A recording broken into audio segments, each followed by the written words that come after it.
I heard rumours about a video game console released in the early 90s that promised the most immersive games imaginable. It bore a strong resemblance to the Super Nintendo, except it had no cartridge slot, no reset button, and only one controller port. It was released in an extremely low quantity. It's possible that less than 50 were ever available. People I talked to who remembered it from their childhood only mentioned the first game in their list. But this one was, they say, the perfect game.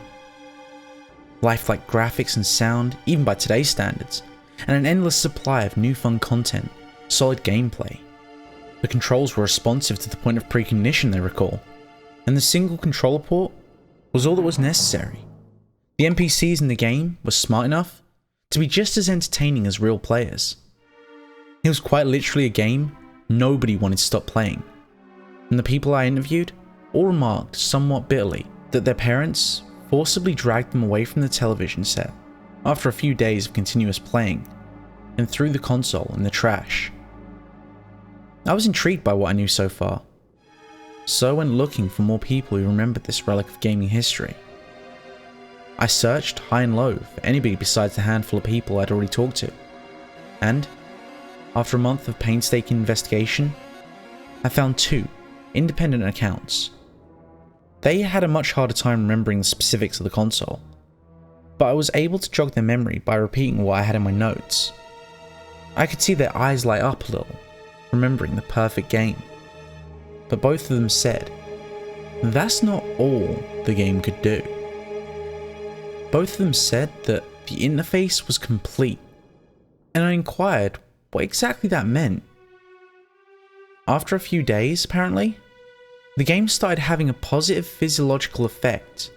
It was as if the actions done in-game were giving the player exercise, and the player was able to go without food and water, seemingly drawing sustenance through the items collected in the levels. However, after a couple of days, they had played this game continuously for a week by this point. They started feeling the damage done to their in-game player character. The pain was small at first, and only a slightly forceful reminder to be more attentive. After a short while though, the pain started getting intense, and the weariness of constant action was taking its toll on them. The game was still perfect. It was better than any high you could imagine, one of them said. But it was becoming physically exhausting to play, and they couldn't tear themselves away from it.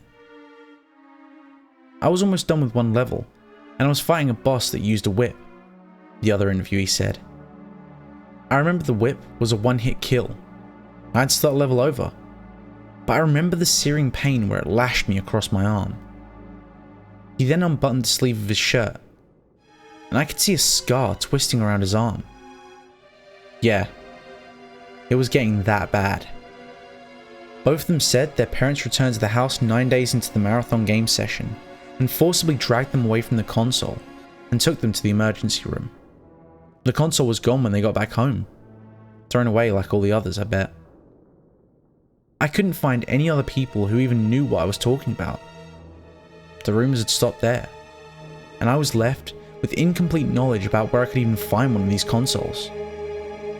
A sense of dread then settled in the back of my mind though, and I felt it was necessary to pore through the newspaper archives from that period.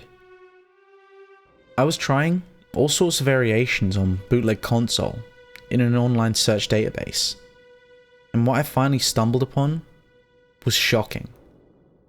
There were 15 separate incidents of people found dead in their homes, sitting in front of their TVs with a bootleg looking console hooked up to it.